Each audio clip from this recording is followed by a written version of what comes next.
யூத வழக்கப்படி குழந்தை பிறந்த 8ஆம் நாள் விருத்த சேதனம் செய்ய வேண்டியிருந்தது. தாய் மரியாவின் வயிற்றில் உருவாவதற்கு முன்பே வானதூதர் கூறியிருந்தபடியே அந்த குழந்தைக்கு இயேசு என்று பெயரிட்டனர். வீடே மகிழ்ச்சியால் நிறைந்திருந்தது. சில வாரங்கள் கடந்தன. மோசேயின் சட்டப்படி தூய்மைச் சடங்கை நிறைவேற்ற வேண்டிய நாள் வந்தது. இயேசுவை ஆண்டவருக்கு அர்ப்பணிப்பதற்காக மரியாவும் யோசேப்பும் எருசலேமில் உள்ள ஆலயத்திற்குப் புறப்பட்டனர்.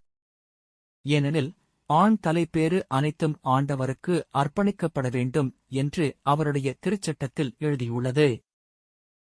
அச்சட்டத்தில் கூறியுள்ளவாறு 2 மாடப்புறாக்கள் அல்லது 2 புறாக்குஞ்சுகளை அவர்கள் பலியாக கொடுக்க வேண்டியிருந்தது.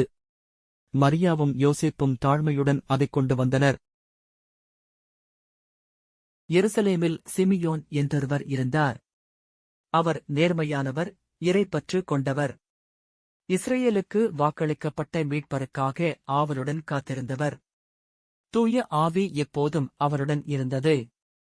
ஆண்டவருடைய மெசியாவைக் காணுமுன் அவர் சாகப் போவதில்லை என்று தூய ஆவியால் அவருக்கு உணர்த்தப்பட்டிருந்தது. அந்த ஆவியின் தூண்டுதலால் அவர் கோவிலுக்கு வந்திருந்தார். திருச்சட்ட வழக்கத்திற்கு ஏற்பச் செய்ய வேண்டிய கடமைகளை குழந்தைக்கு செய்ய பெற்றோர் அதனை உள்ளே கொண்டு வந்தபோது, சிமியோன் குழந்தையை கையில் ஏந்திக் கடவுளைப் போற்றி, ஆண்டவரே, உமது சொற்படியும் அடியான் என்னை இப்போது அமைதியுடன் போகச் செய்கிறீர்.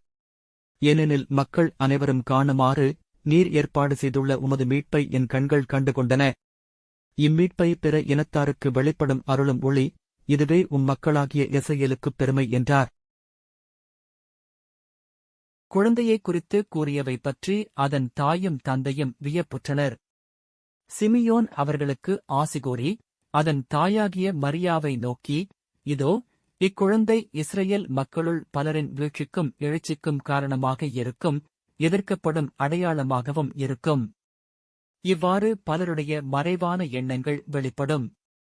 உமது உள்ளத்தையும் ஒரு வாள் ஊடுருவிப் பாயும் என்றார்.